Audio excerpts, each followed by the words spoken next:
Book ನೋಡಿ ನೋಡಿ ನಂಗಂತೂ ಸಾಕಾಗಿದೆ. ನಮಸ್ಕಾರ ಎಲ್ಲರಿಗೂ, welcome back to my mini vlog day 9.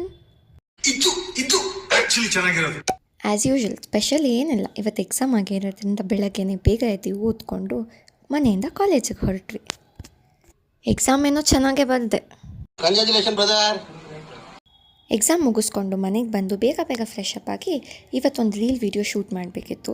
So ಅದನ್ನು ಮುಗಿಸ್ಕೊಂಡು ನೆಕ್ಸ್ಟ್ ನಾನು ಹೋಗಿದ್ದು ದೇವಸ್ಥಾನ.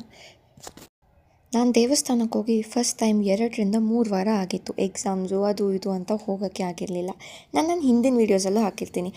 ನಾನು ಯಾವುದಾದ್ರೂ ಜಾಗಕ್ಕೆ ತುಂಬ ಇಷ್ಟಪಟ್ಟು ಹೋಗೋದು ಅಥವಾ ನಂಗೆ ತುಂಬ ಪೀಸ್ಫುಲ್ಲಾಗಿ ಅನಿಸೋದು ಅದು ದೇವಸ್ಥಾನ. ದೇವಸ್ಥಾನದಿಂದ ಮನೆಗೆ ಬಂದ ತಕ್ಷಣ ಊಟ ಮಾಡಿ ತುಂಬ ಟಯರ್ಡ್ ಅನ್ನಿಸ್ತಿತ್ತು. ಬೇಗ ಫ್ರೆಶ್ ಅಪ್ ಆಗಿ ಮಲಗಬೇಕಿತ್ತು. ಹೆಂಗಿದ್ರು ನಾಳೆ ಲೀವು, ಎಕ್ಸಾಮ್ಗೆ ಇನ್ನೊಂದು ದಿನ ಓದೋಕ್ಕೆ ಟೈಮ್ ಸಿಕ್ತು. ಸೊ ಇವತ್ತಿನ ವ್ಲಾಗ್ ಇಷ್ಟೇ. ಮತ್ತೆ ನೆಕ್ಸ್ಟ್ ವಿಡಿಯೋಲಿ ಸಿಗುವ. Love you all, bye, good night. ಇಷ್ಟ ಹೇಳಕ್ಕೆ ಇಷ್ಟಪಡ್ತೀನಿ. ಓಕೆ ಫ್ರೆಂಡ್, ಬಾಯ್.